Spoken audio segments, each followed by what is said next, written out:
Hi guys, welcome back. Thank you so much for tuning in today. I hope you're well. This year, if you've been following my vlogs, you may know that I've been reading a lot of books.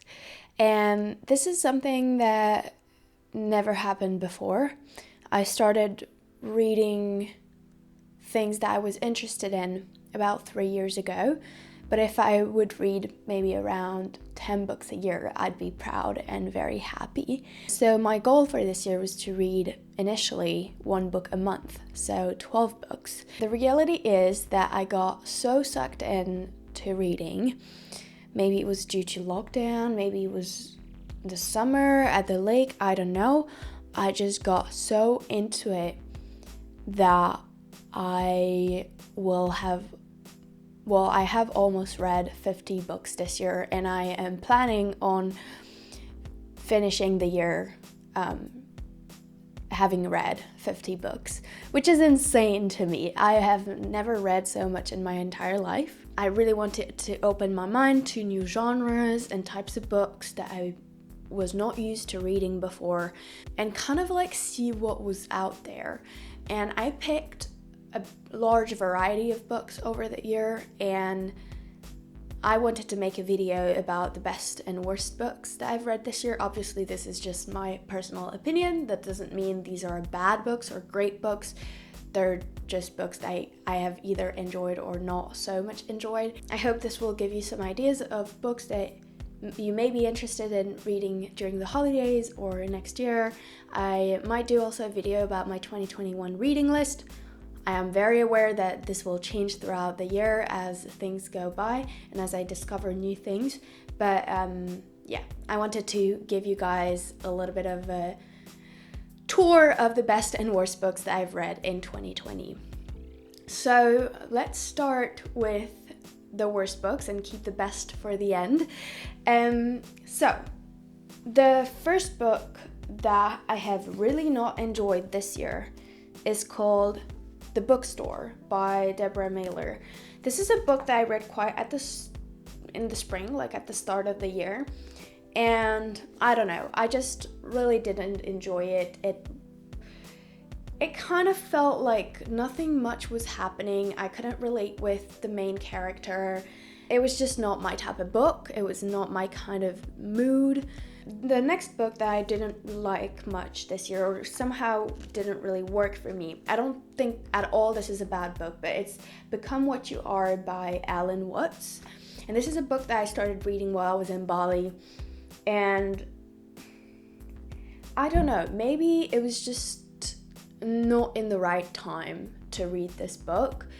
I think it has some beautiful thoughts and teachings in it, but somehow I wasn't in a place in my life where I was able to understand and identify and absorb what this book had to offer.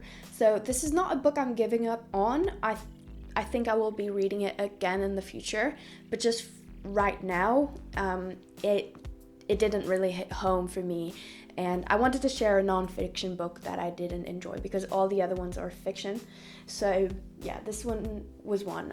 As much as I love spirituality and self-development, this one was just a book that I felt didn't resonate with me much, and I just didn't receive it as well as I can receive other books and really kind of identify with them. I think this book also talks a lot about all the different teachings and religions, and somehow, I don't know, it just didn't hit home. I don't know what to say about it. I'm sure it has interesting teachings. I'm just not in a place right now where I was able to grasp all of it. The next book that I didn't enjoy, and this one was probably the one I liked the least out of the whole year. It was Sixkill by B.Parker. This is a crime book.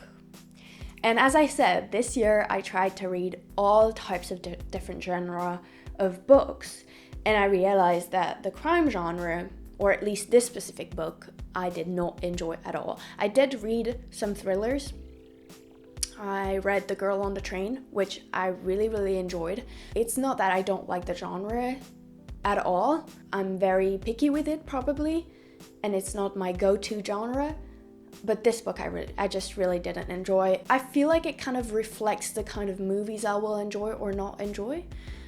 This book, if it was a movie, I wouldn't have picked it, and I wouldn't have wanted to watch it. So yeah, I just really didn't enjoy it. I was really excited for it to be done. It's just not an atmosphere that I enjoy, that I feel inspired by.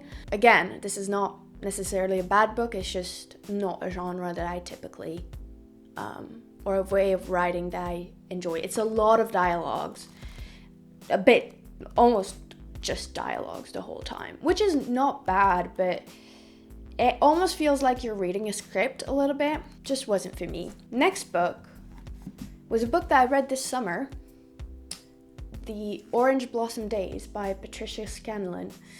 This one, I brought it to Spain, and I was like, I'll have a lot of time in Spain to read this book. This is going to be perfect. I don't know. There was just too many characters, too many storylines in one place, and things got intertwined in weird ways. And I don't know. Somehow for me, this all didn't really feel realistic. Like the story, I didn't really identify particularly with one person or another. And there were, it was just too much and too many details, too many characters. I feel like I can identify a lot more to a story when there's less characters, or just one or two that I can really relate to. But this one, it just felt a little bit all over the place, and I wasn't able really to find my way through it. There was a few characters in there, stories that were interesting, but some others that I felt were kind of pointless, in my opinion. So yeah, I don't know. It just felt really slow, and I was really excited for it to be done. And then the last one that I didn't really enjoy is Le Sabotage Amoureux de Amélie Nothomb. This was a French writer. I know she's a very famous writer in French literature, and I totally understand why. She has a very specific way of writing, and her stories are like kind of all over the place, and in some way very beautifully written. But for me, it felt almost too messy for me to enjoy it. I did like some parts of it though, like I did like some of the teachings and like hidden message that it had. But although it's a very unique way of writing, and I think in some way it's absolutely beautiful, and I totally understand why people would enjoy this kind of book and this kind of writing, it just wasn't really for me. Maybe I'm just still in a place where I'm a lot more down to earth, and it's just not really my type of book. I don't know, but that was a very small book actually, and I don't think it was bad. But again, very unique, very specific style of writing, which I feel really didn't fit me. And that's okay, like it's fine. Okay, let's get into the great books that I read this year. There are a lot more to those, but I just wanted to pick a variety of a few books that I really, really enjoyed. But if you want to look for more books that I enjoyed this year, I rated them on Goodreads. So you can go to my Goodreads and find the books I read, and you can check all the ones I put like a 4 or 5 star to. These have all been great books that I read throughout the year.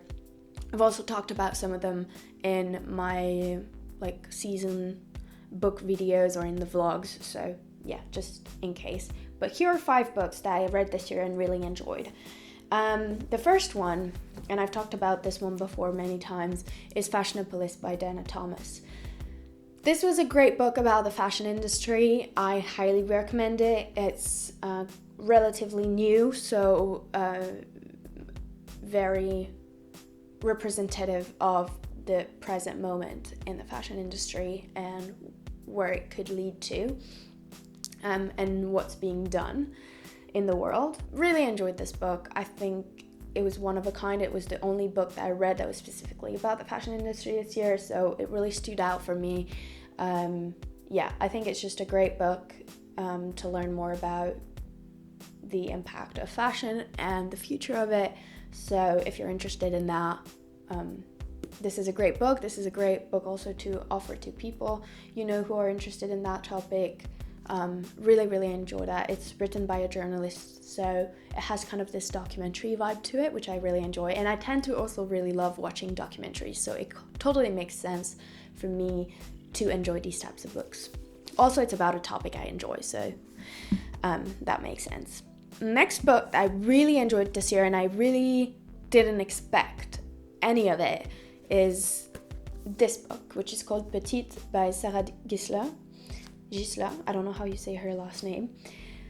This book was written by a girl my age who lives and has grown up in the same area in which I have grown up in. So it really hit home for me. And she talks, it's about her adventures in her life pretty much until then, and her adventures of leaving home at a pretty young age. She went up to North Cape hitchhiking alone as a girl at around 20 years old. And she does tell the story of her adventures, both her physical adventures and her spiritual journey through this. It's really interesting. It was really easy to read. I really enjoyed the writing style in which it was written. It felt very intimate and personal, and I really liked it. Yeah, somehow I could really identify with her in some ways. So I really enjoyed it. I'm not sure this book is translated to English though, so I'm sorry if you don't speak French, but if you do, I can highly recommend it. It was very real, very honest, very funny sometimes, and yeah, very relatable. So really liked that one. It was great. I think I'm gonna read it again, to be honest. Another book that I enjoyed this year is The Seat of the Soul. This is a spiritual book by Gary Zukav. This was a great book. It's maybe not the best spiritually book I've ever read in my life, but this year was probably one of the best ones. I don't know, I couldn't identify with a lot of things. I highlighted a lot of things in it. I think that with a lot of spirituality books, it takes me a little bit of time to get into them, but once I'm in it, I can really absorb a lot of it. And I don't know, it just starts hitting home, and I really enjoyed this one. So that was great. Next year I want to read more books from Eckhart Tolle, the guy who wrote The Power of Now, because that was a book I really enjoyed. But yeah, it was great to read another spirituality book in kind of the same field, but by another author. Another book that I wanted to share that has been, I read it last weekend and I really enjoyed it. It's called Zen by Maxence Fermine. This is a book about a calligraphy master, and it takes place in Japan, and it talks about yin and yang and the Zen lifestyle, but through a story, and it has some beautiful teachings in it. It's a very fast, easy to read book, very quick, but very nicely written. I really enjoyed it. I don't know, it really hit home for me.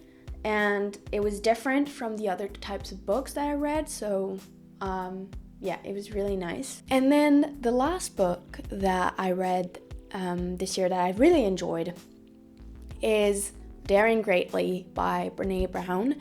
Really enjoyed that book. This book totally hit home for me. It just made a lot of sense. It confronted me with some fears that I had and why I had them, and it kind of motivated me and inspired me to take actions. And that was a book that I feel was very insightful in a time where I really needed to hear it. So I really loved it. I think it was very special. I can't wait to read more of her books. I highly recommend it to anyone. It was beautiful, very easy to read and understand. Made me realize a lot of things about myself, and I think it was very meaningful and very insightful, and at a time where I needed it. So these are some of the best and worst books that I've read in 2020. I hope you guys enjoyed this video. If you have any books that you absolutely loved reading this year and you think I should put them on my 2021 list, let me know down in the comments. I hope you all have a wonderful holiday time with your loved ones, with your family, as possible as it is. This year it's very weird for everyone, so I hope you're all doing fine and taking care of yourself. And yeah, thank you so much. I'll see you next week. Bye.